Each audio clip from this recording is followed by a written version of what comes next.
Speakers for such an insightful discussion. दोनों speakers ने बहुत insightful discussion किया और हमारे बहुत सारे इस तरह से points थे जो आगे की पूरी सी ये journey में continue रहेंगे. Hina is with us, as she mentioned. आपके question and answers के लिए वो भी यहाँ पे मौजूद है. Zishan has to be somewhere, तो मैं चाहूँगा कि उनकी यहाँ पर मौजूदगी के लिए इस पूरी discussion के लिए सर मुझे सोने टोकरा appreciation पेश करें.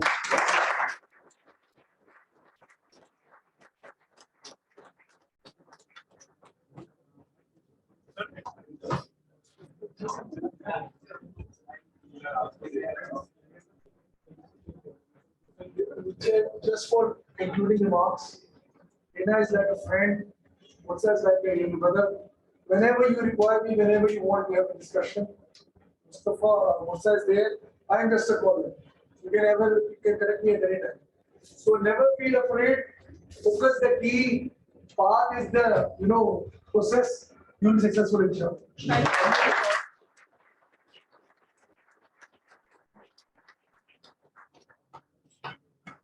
Let's have a break for Namaz Arsi. 15 minute का break करते हैं उसके बाद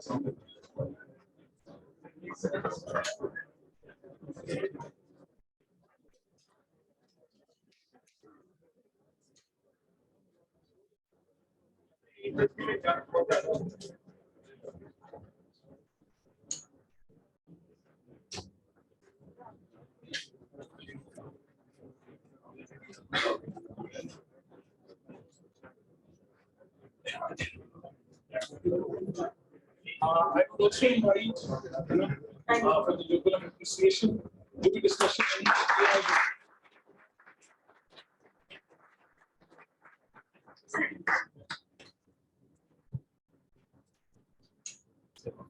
यार एक ब्रेक 15 मिनट बाद मिलते हैं.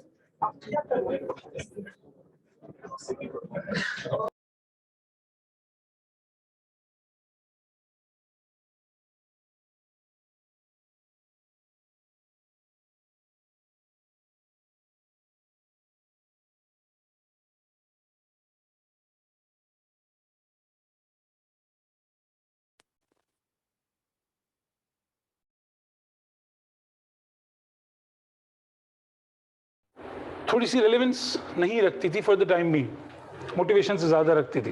Let's accept this fact. तो कुछ चीज़ें हैं जो हमें to the point in direction of firm related बात करनी है.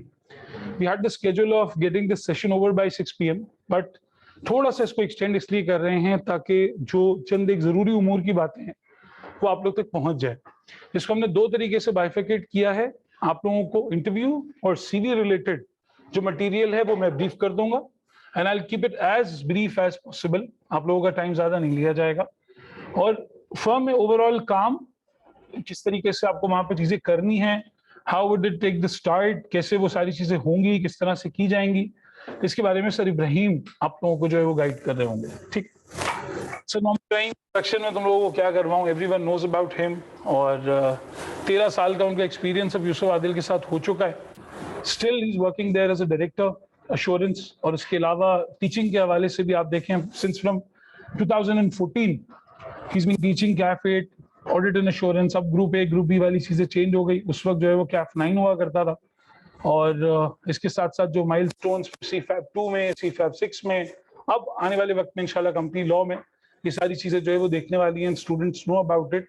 सर इब्राहिम आप आ जाएं और थोड़ा सा इन्हें फर्म में काम इन सारी चीजों के हवाले से गाइड करें.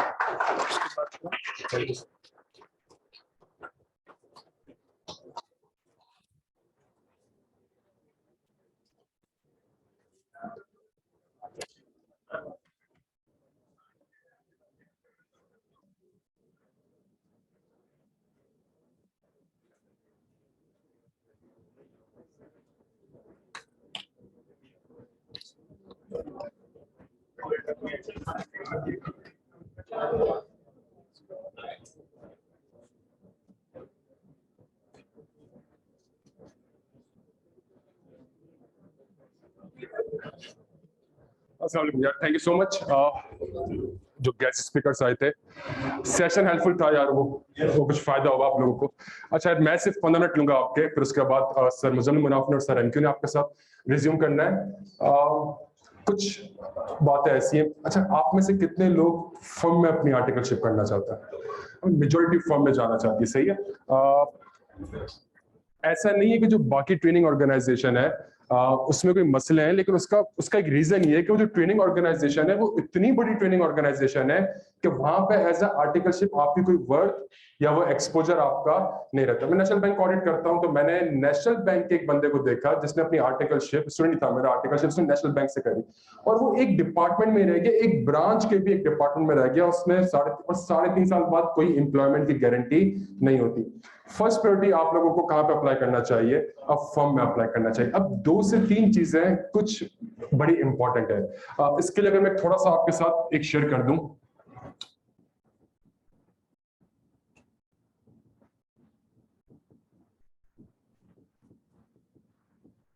बस हमने जो माइलस्टोन अचीव करना है, अगर हम उसको इन 3 फेजेस में ब्रेक करते हैं। एड का मतलब हमने इंटरव्यू वाले दिन बैठना है, उससे पहले हमने क्या करना है, सही है। उसके ऊपर एक बड़ी detail discussion sir Muzammil Manaf करेंगे, बट चूंकि मैं फॉर्म में ये ट्रेनिंग्स वगैरह और रिक्रूटमेंट्स वगैरह, इंटरव्यूज वगैरह खुद भी लेता रहा हूँ, देता भी रहा हूँ, तो मैं कुछ आपसे चीजें शेयर कर लूंगा कि आपने करना क्या है इंटरव्यू के वक्त और ड्यूरिंग इस सारे प्रोसेस में क्या करना है। देखें, सबसे इंपॉर्टेंट चीज है, ये जो आपके पास टाइम है ना, ये बेस्ट टाइम है, ये वो टाइम है जिसमें आपको थोड़ा बहुत टाइम दे सकते हैं, सही है। हम लोग जब टीचिंग से फारिग होते हैं तो यकीन करें जो हमें आधा महीना या पौना महीना मिलता है, ये हमारी जिंदगी का सबसे बेहतरीन चीज होती है कि आप इसमें कुछ अपने लिए कर सकते हो। आई वुड सजेस्ट ये जो टाइम है, आपकी जो भी हॉबीज हैं, जो भी चीजें हैं, और सबसे इंपॉर्टेंट चीज ये है कि आपको अपने बारे में पता होना चाहिए। ये सबसे बड़ा मसला हमारा ये है कि हमें अपने बारे में नहीं पता होता। इंटरव्यूअर जो बैठता है आपके साथ इंटरव्यू देने के लिए, आप एक चीज का यकीन रखें, आप जिस डायरेक्शन में उसको लेके जाएंगे ये उसी डायरेक्शन में जाएगा, उसके अलावा ये कहीं जा ही नहीं सकता। तो आपने ये समझना है कि इंटरव्यू बेसिकली आप अपना ले रहे हैं, वो आपका इंटरव्यू नहीं ले रहा। वो सिर्फ और सिर्फ आपसे वही पूछेगा जहां पे आप उसको ड्यूरिंग द इंटरव्यू आप उसको लेके जा रहे हैं। बिफोर से पहले, इंटरव्यू से पहले मेरी सजेशन आपको ये होगी कि आपके जो की सब्जेक्ट्स हैं, अकाउंटिंग, ऑडिट, लॉ, टैक्स, इनका थोड़ा बहुत आप कॉन्सेप्चुअली उन चीजों को रिवाइज कर लें, जो समरीज वगैरह है उनको थोड़ा बहुत देख लें। और देखिए, कैलकुलेशंस ना देखें, डिटेल में ऐसे थेसिस वगैरह ना देखें, बहुत ही प्रिसाइज और कॉन्सेप्चुअल बात। 15 मिनट का इंटरव्यू होगा, 15 मिनट में आप IFRS 15 एक्सप्लेन उसको नहीं कर सकते। ये बात सुनिएगा, आप 15 मिनट में IFRS 15 उसको एक्सप्लेन नहीं कर सकते, बट वो लाजमी आपसे IFRS 15 के ऊपर फॉर्म में वो एक सवाल पूछेगा। लेट्स से जो जनरल सवाल पूछा जाता है, वो पूछा क्या जाता है कि जी IFRS 15 है क्या? What would be your answer? Revenue. ये जेनेरिक आंसर है। ये आप जब आपने उसको फुल टॉस दे दिया ना, अब वो आपसे IFRS 15 में कहीं भी घुस के आपसे सवाल कर सकता है। What should be the suggested answer कि जी IFRS 15 is basically the revenue recognition criteria at it involves the 5 steps to recognise the. अब जब आपने ये बात बोली ना, कौन सी 5 स्टेप्स, अब अगला सवाल आपसे क्या पूछेगा? What are the 5 steps? आप इंटरव्यू को उसी डायरेक्शन में लेके जा सकते हैं जिस तरह आप चाहेंगे वो। और ये यकीन करिएगा, ये बड़ी इंपॉर्टेंट चीज है, जिस डायरेक्शन में आप इंटरव्यू लेके जाएंगे। और मैं आपको 10,000 एग्जांपल्स दे सकता हूं उसकी। मेरी सजेशन ये होगी, इस टाइम पे आप FR2, ऑडिट, लॉ, टैक्स, इनको थोड़ा बहुत आपने रिवाइज करना। रिवाइज इस तरीके से करना है कि अगर मुझसे इंटरव्यू में ये पूछा जाएगा तो मैंने ये जवाब देना है, रादर देन बैठ के वो 50 अटेम्प्ट के सवाल और 100 अटेम्प्ट के सवाल, ये सारे काम नहीं करने आपने सिर्फ प्रिसाइसली देखना है कि यार अगर मुझसे ये पूछेगा तो मेरा पहला जवाब ये होगा। जब मेरा पहला जवाब ये होगा तो 2 पॉसिबिलिटीज हो सकती है, या तो वो मुझसे ये पूछेगा या फिर ये पूछेगा। अगर वो ये पूछेगा तो इसका जवाब मैं इस तरीके से उसको आपके सामने, यार वो क्वेश्चन पेपर नहीं रखेगा कि मुझे ट्रांजैक्शन प्राइस को एलोकेट करके दिखाओ परफॉर्मेंस ऑब्लिगेशन में। आप समझ रहे इस चीज को? वो आपसे सिर्फ और सिर्फ आपके कम्युनिकेशन और कॉन्फिडेंस को असेस कर रहा होगा। तो मेरी सजेशन ये है, इस टाइम पे आप इन सब्जेक्ट्स के कॉन्सेप्ट्स को रोज थोड़ा थोड़ा करके, रादर देन इंटरव्यू की कॉल आ जाए और फिर बैठ के अकाउंटिंग के स्टैंडर्ड्स खोलना और फिर बैठ के चीजें खोलना है। आप जब इंटरव्यू से एक दिन पहले स्ट्रेस में होंगे तो इंटरव्यू वाले दिन कभी भी आप कॉन्फिडेंटली, बिकॉज एक ही डर लगा होगा, यहां से पूछते तो क्या जवाब दूंगा, फला से पूछते तो क्या जवाब दूंगा। अच्छा, at the time of interview 2 चीजें बड़ी इंपॉर्टेंट है बच्चों। एक, वो आपके टेक्निकल एरियाज को असेस करेगा, बट ये 30, 40, 50% होता है, सही है। और जिस तरह सर मुज़म्मिल मनाफ ने कहा कि जी वो टेस्ट वगैरह आपका पहले ले लेते तो वो इस चीज को वहां पे असेस कर चुके होते, तो उसके लिए तो पढ़ना लाजमी है। सेकंड चीज जो है,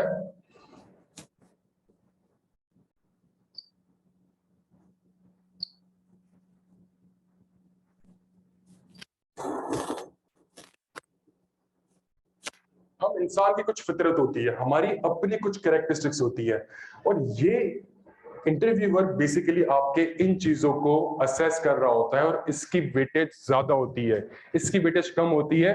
टॉप के फर्म्स की अगर आप बात करें तो यहाँ पे इन चीजों की असेसमेंट बहुत ज्यादा होती है। फॉर एग्जाम्पल, अगर वो आपसे कहता है या आपसे पूछता है कि जी टेल मी अबाउट योरसेल्फ, आप क्या बताएंगे? हम इंसान हैं। और इसके अलावा seriously tell me about yourself. So मुसलमान, पाकिस्तान, सिंधी, कराची, हाँ, जौहर, फेडरल भी एरिया, हाँ, क्या नहीं है, क्या? और इसके अलावा आपको पता है कोई इस सवाल में बेसिकली, इससे मुज़म्मिल बहुत डिटेल में इसको एक्सप्लेन करेंगे। मैं सिर्फ 2-3 चीजें जो कि एज अ मैंने जो इंटरव्यूज दिए हैं, जब मैं लंदन गया था तो वहां, और हमारा लंदन का इंटरव्यू हो रहा है, और आप सोचें एक इतनी बड़ी अपॉर्चुनिटी, फर्म में सबसे पहले सिलेक्शन हुई कि हाँ जी हम इसको रिकमेंड करते हैं, ये डिलॉयट लंदन में जाके काम करें, यूके में जाके काम करें। 2 स्टेशन थे, एक लंदन था, एक स्कॉटलैंड था। 12 लोग या 15 लोगों ने इंटरव्यू दिया, 20 ने इंटरव्यूज दिए, हार्डली 10 से 12, और सारे के सारे चार्टर्ड अकाउंटेंट्स हैं जिन्होंने 20 ने इंटरव्यूज दिए। आपको पता है उन्होंने टेक्निकली कोई एक सवाल हमसे नहीं पूछा। The only thing that they asked was about yourself, आप क्या है। और यहाँ पे सबसे बड़ा मसला ये है कि हम ये सीए की क्वालिफिकेशन में सारी चीजों में इतना खो चुके हैं कि हमें अपने बारे में नहीं पता कि हम एज अ इंसान या एज अ अशरफुल मखलूकात हम क्या है, और अल्लाह ने हमसे कितने बड़े बड़े काम लेने, हमें अपने ही पोटेंशियल नहीं पता। फॉर एग्जाम्पल, अगर आपसे पूछा जाता है जी टेल मी अबाउट योरसेल्फ, तो आपने अपनी सीए की जर्नी में या उसके अलावा जो आपकी अपनी कैरेक्टरिस्टिक्स है कि जी लेट से मैं हाईली मोटिवेटेड बनता हूं। अभी बोलना तो आसान है, बट इसके बैक एंड पे आपके पास कोई ना कोई एग्जाम्पल होनी चाहिए, और ये सोचना है आपने बैठ के। ये एड से पहले जो बिफोर वाला फेज है पूरा, इसमें आपने इस चीज की तैयारी करनी है। फॉर एग्जाम्पल कि मैं एक हाईली मोटिवेटेड बनता हूं, एग्जाम्पल इसकी, द एग्जाम्पल इज कि जैसे आपने मेरी सीवी में देखा, ये पेपर मेरा तीसरी अटेम्प्ट में पास हुआ है, और ये पेपर में फेल हुआ, लेकिन डिस्पाइट ऑफ दिस फैक्ट मैं डीमोटिवेट नहीं हुआ। समझ रहे हैं आप? अपनी वीकनेस को किस में कन्वर्ट कर रहे हैं? अपनी स्ट्रेंथ में कन्वर्ट कर रहे हैं। आप उनको ये बता सकते हैं कि जी मैं क्लास में मेरे फ्रेंड्स वगैरह बहुत है और मैं बहुत ज्यादा उनके साथ पार्टिसिपेट करता हूँ, जेन्युइन करता हूँ। ये बड़ा इंपॉर्टेंट है, बिकॉज ऑडिट आप अकेले करने नहीं जा रहे होते, ऑडिट में आप एज अ टीम मेंबर जा रहे होते हो। जब टीम, अगर आपके अंदर टीम कैरेक्टरिस्टिक नहीं है, यूनिलीवर के टेस्ट में 5 से 8 बंदे साथ बैठ के असाइनमेंट कर रहे होते हैं। मैटर ये नहीं करता कि आपने सही करा कि गलत करा था, मैटर ये करता है कि आप कितना अच्छा सामने वाले को सुनते हो, अगर डिसएग्री करते हो तो उसको किस तरीके से आप कम्युनिकेट कर रहे हो, क्या आप एज अ टीम मेंबर उससे जैलेन कर पा रहे हो कि नहीं कर पा रहे, ये बड़ा मैटर करता है प्यारे बच्चों। तो खुदा का वास्ता ही जो आपकी अपनी कैरेक्टरिस्टिक, सीए में 3-4 साल लगा के आपने बेहद सीखा होगा, और जो चीजें सीखी हैं आपने सिर्फ और सिर्फ उसको सोचना है, वो एग्जाम्पल्स को सोचनी है, और उनको सिर्फ और सिर्फ आपने बैठ के जॉट डाउन करना है। फॉर एग्जाम्पल, आप ये कह सकते हैं कि यार मैं स्ट्रेस नहीं लेता, ठीक है, एक पॉलिसी चेंज आया जहां पे एक सब्जेक्ट लॉ का 2 सब्जेक्ट में कन्वर्ट हो गया, और मेरे ऊपर ये प्रेशर था कि मैंने ये पेपर पास करना, अगर पास नहीं करूंगा, ये सर्टेन तक पास नहीं करूंगा, तो वो क्या हो जाएंगे, वो 2 पेपर्स हो जाएंगे। डिस्पाइट ऑफ दिस फैक्ट मैंने स्ट्रेस नहीं लिया, मैं मोटिवेटेड रहा और मैं कॉन्फिडेंट रहा और मैं पास हो गया। ये आपने अपने बारे में कैरेक्टरिस्टिक्स को बताना होता है, अपनी स्ट्रेंथ के बारे में आपने इस तरीके से चीजों को कम्युनिकेट करनी होती है। आप किस तरीके से कितने अच्छे, टेक्निकल मैटर नहीं करता, आप कितने अच्छे लर्नर है प्यारे बच्चे, बड़ा मैटर करता है। फॉर एग्जांपल, आप ये कह सकते हैं जब मैंने अपनी सीए जर्नी स्टार्ट करी तो कोविड आ चुका था, और जब कोविड आया तो वहां से फिजिकल ऑनलाइन में कन्वर्ट हुआ, रिकॉर्डेड में कन्वर्ट हुआ, तो मैंने अपने आप को बड़े आराम से अडॉप्ट कर लिया उस एनवायरनमेंट में, और मैंने अपने पेपर्स भी पास करे। तो ये जो फैक्टर्स होते हैं, बिकॉज से इंप्रेशन क्या जाता है कि कल को यार अगर फॉर एग्जांपल वापस से कोविड आता है, लॉकडाउन आता है, तो ये बंदा इतना अडॉप्टेबल है कि ये फर्म में बैठ के, घर में बैठ के ये यहाँ पे इस क्लाइंट का ऑडिट परफॉर्म कर सकता है। क्या यहाँ तक आपके बात समझ आती है? तो ये जो आपकी ह्यूमन बीइंग कैरेक्टरिस्टिक्स है प्यारे बच्चों, उसके अंदर 5-6 चीजें बड़ी मैटर करती हैं। Motivation, stress testing, team management, ये 4-5 फैक्टर्स मैटर करते हैं। खुदा का वास्ता है उनको थोड़ा सा आप नोट करिएगा। उसके बैक एंड पे आपके पास 1000 एग्जांपल्स मौजूद होंगी, उनको लिखिएगा। और जब आप ये चीज इंटरव्यू में बता रहे होंगे ना कि जी टेल मी अबाउट योरसेल्फ, तो मैं एक हाईली मोटिवेटेड बनता हूं, तो वो अगला सवाल आपसे क्या करेगा, इसकी एग्जांपल दें मुझे, कैसे आप ये कह रहे हैं कि आप हाईली मोटिवेटेड हैं। तो आपने इंटरव्यू को उसी डायरेक्शन में लेके जाना है जिस तरह आप चाहेंगे।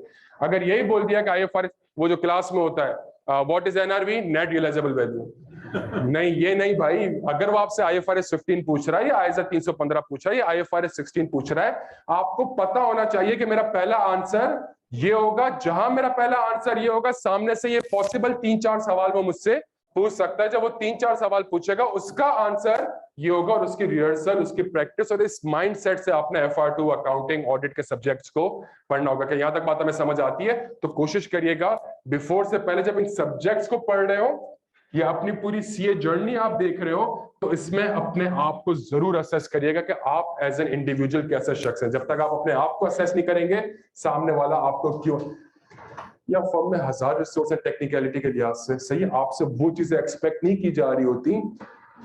लेकिन एक चीज याद रखिएगा, टेक्निकलिटी में वीक हो ना, फर्म सिखा देगी। चार्टर्ड अकाउंटेंट के साथ जब बैठोगे, मैनेजर होगा, सीनियर होगा, वो बैठ के सिखा देंगे आपको। ऐसा फितरत आपकी वो कभी भी चेंज नहीं कर सकता। अगर आपने अपनी फितरत उसको अच्छी बता दी ना कि यार मैं इस तरह का बंदा हूं और ये बंदा हूं। मैंने एक इंटरव्यू लिया था, लड़का कोयटा वगैरह से था और क्लासेस वगैरह वहां पे होती नहीं थी, लॉ एंड ऑर्डर सिचुएशन बहुत वर्स थी, फैमिली की वजह से उसको वहां पे बैठा रहना पड़ता था। और जब उसने अपनी जर्नी बताई, उसने कहा जी आई एम स्टिल मोटिवेटेड कि मैं वापस से कराची आना चाहता हूं और अपनी जर्नी को। और यकीन करो, उससे 10 सवाल हमने पूछे, 10 में से हार्डली उसने 8 के जवाब गलत दिए हैं, सिर्फ 2 सही जवाब दिए, और 2 सवाल भी ऐसे थे व्हाट इज एनआरवी, और हम सुपरवाइजर पोजीशन के लिए लेके आ रहे थे। But still the HR partner was of the view कि जी इस बंदे को हमने डेफिनेटली, बिकॉज़ ही मोटिवेटेड है। क्या यहां तक बात आपको समझ आती है? तो इस चीज का आप खुदा का वास्ता है अपने आप को लाजमी असेस कर लिएगा। अकाउंटिंग बहुत पढ़ लिया है, ऑडिट बहुत पढ़ लिया है, इंटरव्यूअर जो आपका इंटरव्यू ले रहा होता है वो अकाउंटिंग ऑडिट की किताब या सवाल पहले से इतने सारे जॉट डाउन करके नहीं रखा हुआ होता। आप जिस डायरेक्शन में उसको लेके जाएंगे, ये उसी डायरेक्शन में जाएगा। क्या यहां तक बात समझ आती है? तो इन सब्जेक्ट्स को पढ़ते हुए तैयारी इस चीज की करनी है, पेपर पास नहीं करना है, तैयारी इस चीज की करनी है कि अगर उससे पहला सवाल पूछेगा तो मैंने अगला जवाब ये देना है, अगला सवाल पूछेगा तो मैंने ये जवाब देना है। क्लियर हम सारे यहां तक? अच्छा, सेकंड चीज जो बड़ी मैटर करती है,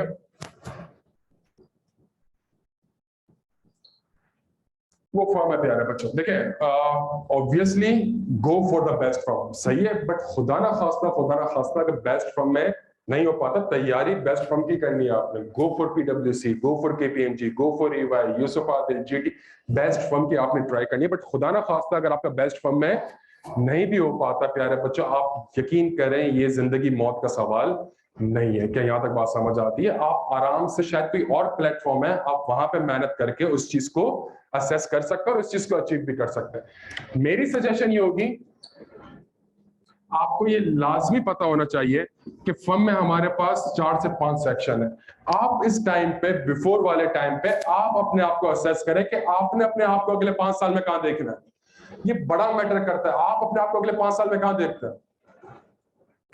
हाँ जी, ऑडिटर देखते हैं आप अपने आप को? नहीं यार, मैं तुम्हें बता, फर्म में 2 दिन बाद तुम्हारा परसेप्शन ही चेंज होगा। कोई और चीज, मतलब सीरियसली आप लोग अपने आप को 5 साल में कहां देखते हैं? हाँ जी, CEO लेवल में इतनी जल्दी CEO नहीं बनते। हाँ जी, फाइनेंस मैनेजर। ये बड़ा मैटर करता है कि आपने अपने आप को अगले 5 साल में क्या देखना है। देखें सर, MQ की एग्जांपल हम सबके पास है। ऑडिट में गोल्ड मेडल था, लेकिन ऑडिट में कैरियर परस्यू नहीं किया।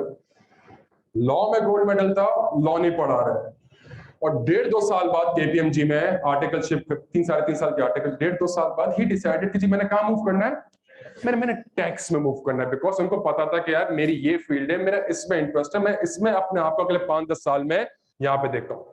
मेरा सिनेरियो डिफरेंट था, मैंने अपने आप को एज अ ऑडिटर ही देखना था, मैंने अपना करियर ऑडिट फर्म में परस्यू करना था। तो मैंने, अगर आज उस वक्त मैं टैक्स में चला जाता और ये ऑडिट में आ जाते हैं, तो शायद आज हम दोनों इतने सक्सेसफुल ना होते। ये बड़ा मैटर करता है आप लोगों के लिए प्यारे बच्चों, कि आपने ये असेस करना है कि आप लोग अपने जर्नी कहां देखते हैं।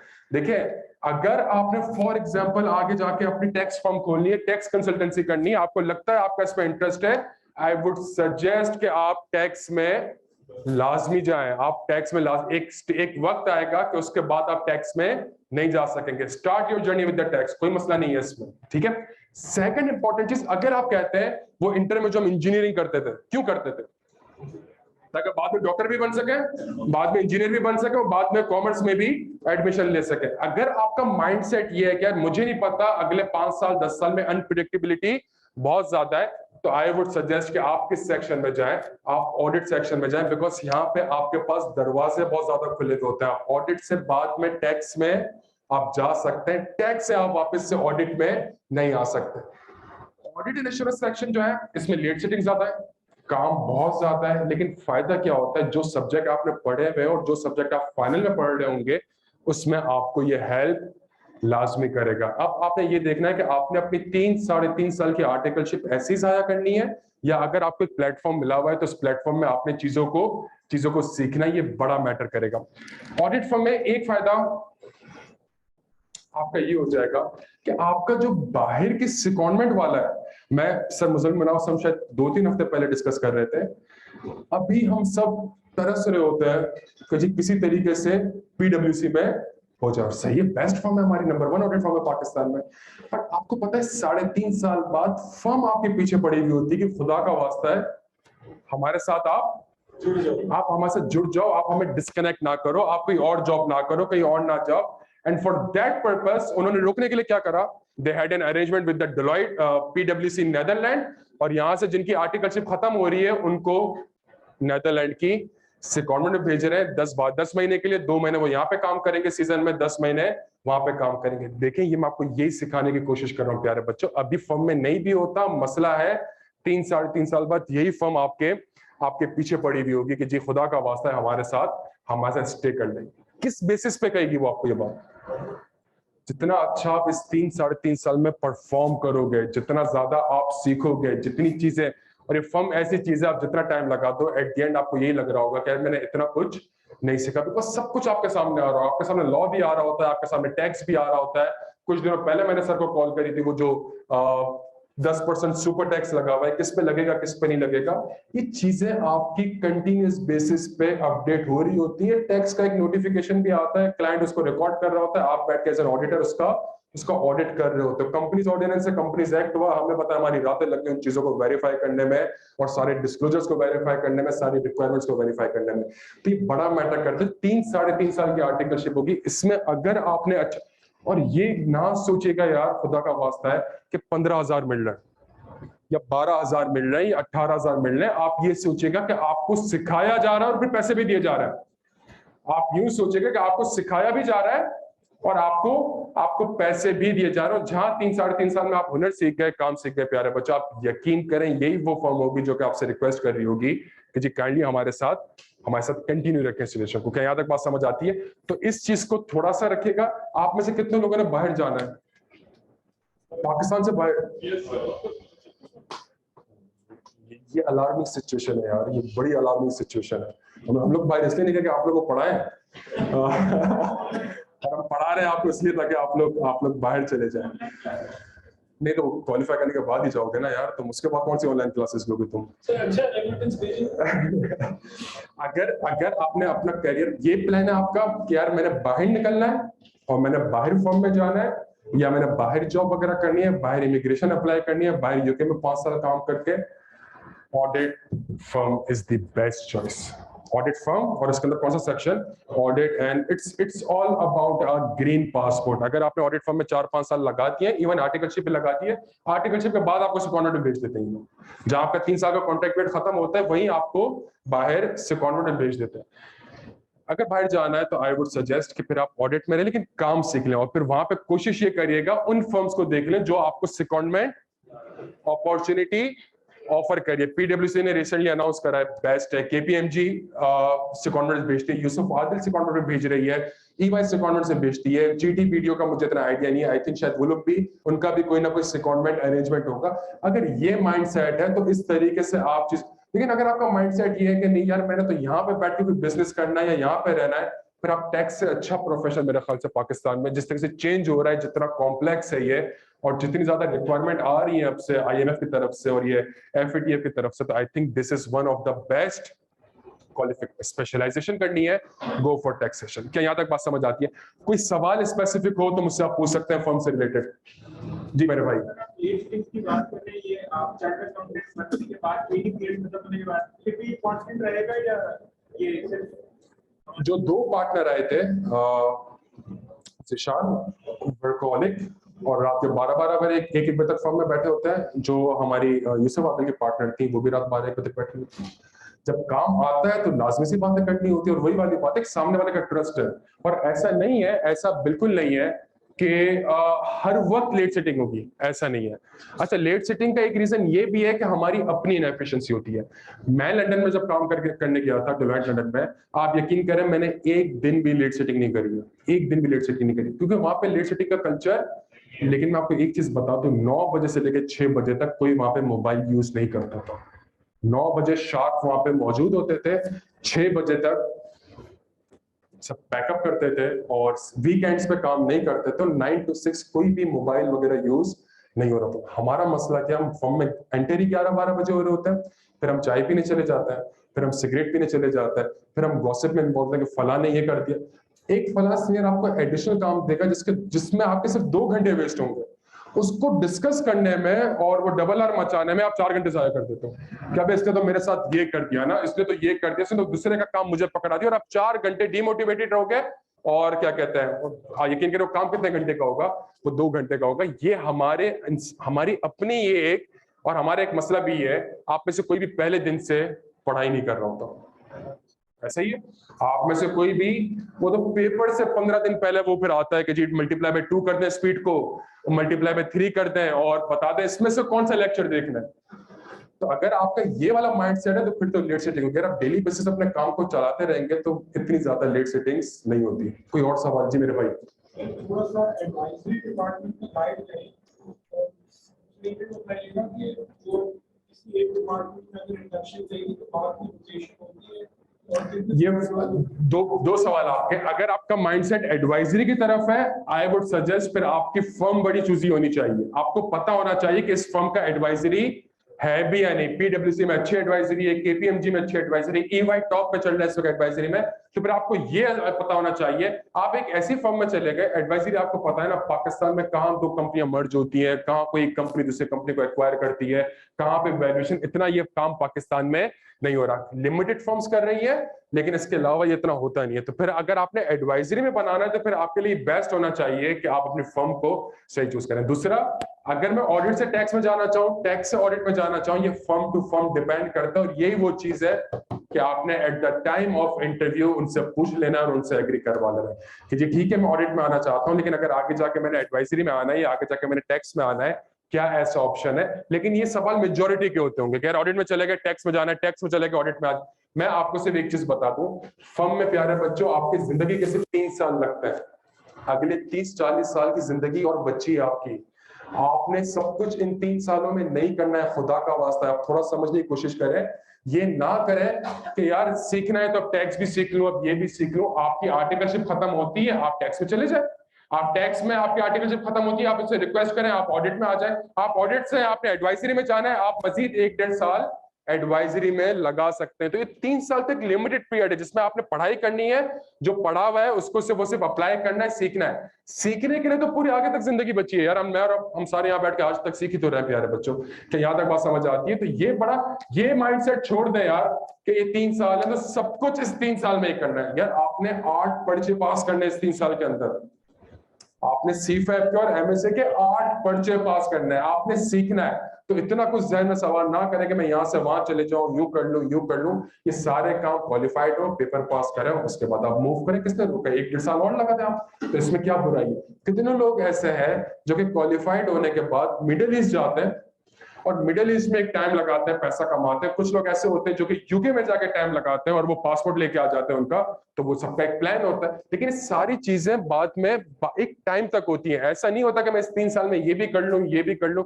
इस 3 साल में आपकी फर्स्ट प्रायोरिटी क्या होनी चाहिए? आपका पेपर पास हो जाने चाहिए, आपके पर्चे पास होने चाहिए और आपने जो पढ़ा हुआ है उनको सीख लें। और आप यकीन करें जब आप एक फर्म में जाएंगे प्यारे बच्चों, जो कुछ आपने पढ़ा हुआ है सब कुछ आपको तैरता हुआ दिख रहा होगा। ये आपके ऊपर है कि आप उसको सीख पा रहे हैं या फिर नहीं। एक फाइनेंशियल स्टेटमेंट बच्चे के पास आता है जब कास्टिंग कंपेयरिंग के लिए, वो एक कैलकुलेटर पकड़ता है और कैलकुलेटर पकड़ के उसकी कास्टिंग कंपेयरिंग कर रहा होता है।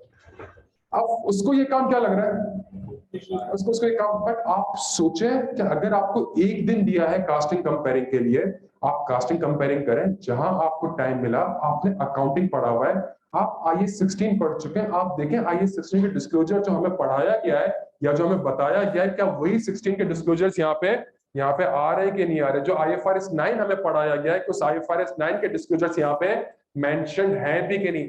कि इतनी बड़ी लर्निंग है प्यारे बच्चे, जिसमें आप सोच नहीं सकते। और अगर आप ये चीज सामने लेके जाएंगे अपने सीनियर के पास, यार कास्टिंग कंपेयरिंग मुझे ये आइडेंटिफाई हुआ कि ये डिस्क्लोजर ये तो है ही नहीं, या ये डिस्क्लोज हुआ ही नहीं है। या जब आप इंशाल्लाह जब फॉर्म में जाएंगे और FS देख रहे होंगे, तो आपको एक डिस्क्लोजर दिख रहा होगा फुजूल का कि जी 50,000 से ऊपर जितनी भी सेल हुई है वो आपने बताना है कि किसको सेल करी है और कितने रुपए की सेल करी और क्या कहना है। ये IAS 16 में कहीं नहीं लिखा हुआ। ये हाँ जी, ये कंपनीज एक्ट में डिस्क्लोजर की रिक्वायरमेंट है कि आपने डिस्क्लोज। तो आप एक चीज देखें तो आप कहेंगे यार MQ ने तो हमें ये चीज बताई नहीं, ये चीज क्यों आ रही? आपने MQ से पूछा, आपने सीनियर डिस्कस, तो वो आपको बताएगा कि भाई applicable financial reporting framework IFRS भी है और कंपनीज एक्ट, कंपनीज एक्ट की रिक्वायरमेंट है। वो आपने रिक्वायरमेंट देखी, आपने चेक करा, साथ साथ आपका लॉ रिवाइज हो रहा होगा, आप CFAP की प्रिपरेशन कर रहे होंगे। क्या यहां तक बात समझ आती है? जितना कुछ आपने ऑडिट में पढ़ा है प्यारे बच्चों, A to Z सारी चीजें आपको वहां पे दिख रही होंगी। इट डिपेंड्स ऑन यू कि आप इन चीजों को किस तरीके से सीख रहे होते हैं। 3 साल सीखने के, और 3 साल की जो आर्टिकलशिप है मैंडेटरी आर्टिकलशिप है, सीखने के लिए तो अगले 30, 35, 40 साल अल्लाह ने आपको दिए, उसमें सीखते रहेगा प्यारे बच्चों। यहां तक बात समझ आती है? कोई और सवाल मेरे भाई? जी मेरे भाई।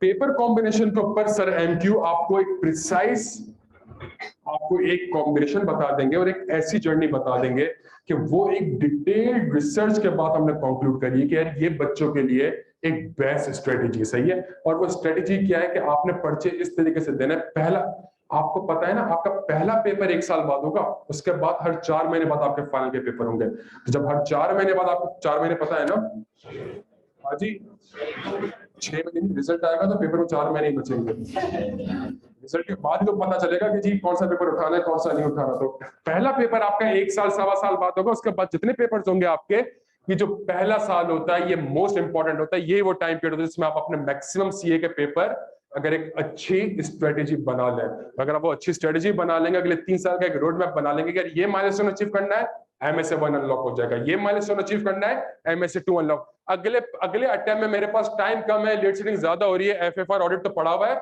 MSA 1 में इतना टाइम लगाने की जरूरत नहीं है। यार मेरे पास तो प्रेशर बहुत ज्यादा है और मैं तो ये सब्जेक्ट लॉ और BFD एक साथ नहीं दे पा रहा। SPM हमेशा आपका एक ट्रम्प कार्ड प्ले करेगा और मेरी सजेशन होगी कि आप उसको पढ़ लें। 50-60 घंटे का कोर्स है सर, 50-60 घंटे का कोर्स SPM का तकरीबन 50। अब जहां आपने 50-60 घंटे पढ़ लिया, आपने कहा यार ये तो एक ट्रम्प कार्ड है मेरा, खुदा ना खास्ता आगे जाके कोई पेपर ड्रॉप भी करना होगा तो मैं चलो BFD ड्रॉप कर दिया, FFR ड्रॉप कर दिया, ऑडिट ड्रॉप कर दिया, SPM तो एक ट्रम्प कार्ड है, मैं एटलीस्ट पेपर के लिए अपीयर हो सकता हूं, एलिजिबल। तो ये सारा रोड मैप आपको सर MQ ब्रीफ कर देंगे। इसके अलावा मेरे भाई को सवाल? यार इंटरनल ऑडिटर नॉर्मली अगर एक कंपनी अपना इंटरनल ऑडिट आउटसोर्स करती है तो फर्म के अंदर एक डिपार्टमेंट होता है जो कि इंटरनल ऑडिट डिपार्टमेंट कहलाता है, जो कि उन फर्म्स के कंट्रोल्स को असेस करनी होती है। वहां पे बड़ी लिमिटेड जॉब है। मेरी सजेशन ये है उसको लास्ट प्रायोरिटी पे रखिएगा। अगर आपने अपने आप को असेस करना है एज ए इंटरनल ऑडिटर आगे जाके, तो फिर इस फील्ड में जाए। लेकिन इंटरनल कंट्रोल तो आप ऑडिट में भी जाके असेस कर ही रहे होते, तो अगर एक काम अलग से सीखने जा रहे हो और यहाँ पे ऑलरेडी आप कंट्रोल्स को असेस कर रहे होते हो, टेस्ट ऑफ कंट्रोल्स करते हो, DNI करते हो, वो चीज जब यहाँ पे ऑलरेडी कवर्ड है, तो मेरी सजेशन है उस डिपार्टमेंट में ना जाए। बट अगर आपका इंटरेस्ट हो आप बिल्कुल जा सकते हो।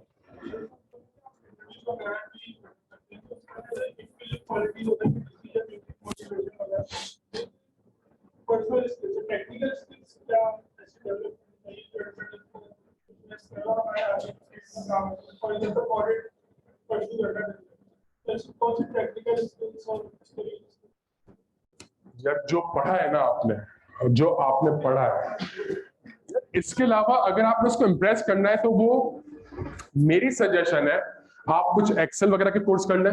जो YouTube या कोर्सेरा या माइक्रोसॉफ्ट ऑफर कर अभी टाइम है, तो मेरी सजेशन है आप पावर बीआई थोड़ा सा देख लें, आप देख सकते हैं, लेकिन अभी तक आपने एक्सेल नहीं सीखा हुआ, तो थोड़ा सा एडवांस्ड एक्सेल सीख लें आप। एडवांस एक्सेल सीखने के बाद आप थोड़ा सा पावर बीआई की तरफ चले जाएं, और पावर बीआई के बाद तो पूरी दुनिया, लेकिन आपके लेवल पे आप ये एडवांस एक्सेल और पावर बीआई सीख सकते हैं। तो आप ये कह सकते हैं, जब आप कहेंगे ना जी अपने बारे में बताएं, तो जी मैं एक लर्नर हूं और जो मेरे पास टाइम था, तो इस टाइम पे मैंने एडवांस एक्सेल और पावर बीआई को रिसर्च किया है, डेटा साइंस क्या इसको रिसर्च किया।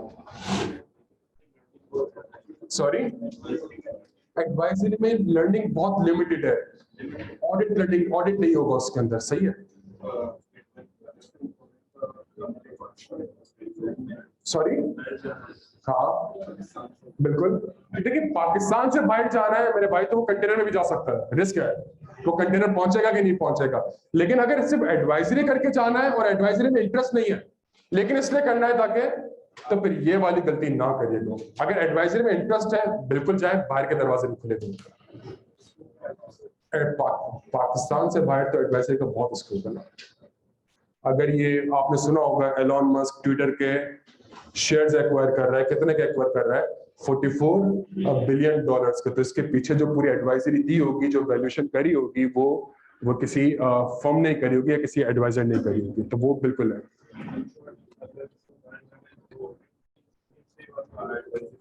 बिल्कुल बिल्कुल हो जाए, बिल्कुल। लेकिन आपकी फर्म आपको अलाउ करती है ट्रांसफर के लिए, नहीं, वो देखना पड़ेगा। जी मेरे भाई,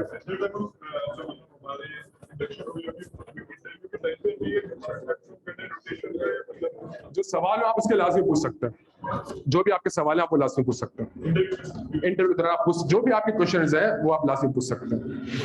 जी मेरे भाई, आर्टिकलशिप 3 साल तक वो करते हैं, बिकॉज जो आगे से रिक्वायरमेंट आती है वो ये आती है कि वो सीनियर होना चाहिए, तो वो उस टाइम पे आपको भेज सकते हैं।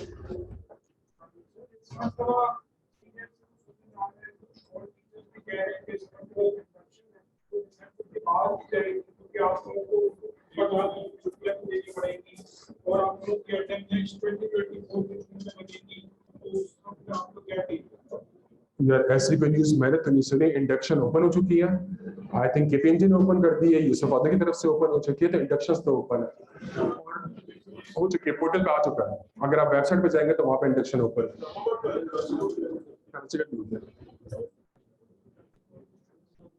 ठीक है जी। अच्छा, कुछ बड़ी स्पेसिफिक चीजें इंटरव्यू से रिलेटेड, सीवी से रिलेटेड, आपकी प्रेजेंटेशन, आपकी अपीयरेंस, आपका पोस्टर, उन सब के लिए सर मुजम्मिल मनाफ क्या कहते हैं, आपको थोड़ा सा ब्रीफ करेंगे। ये पूरे सेशन का प्यारे बच्चों सबसे इंपॉर्टेंट सेशन होगा। ये वो चीज होगी जो कि एट द एंड डिसाइड कर रहा होगा कि जी आपकी रिक्रूटमेंट होगी या नहीं होगी।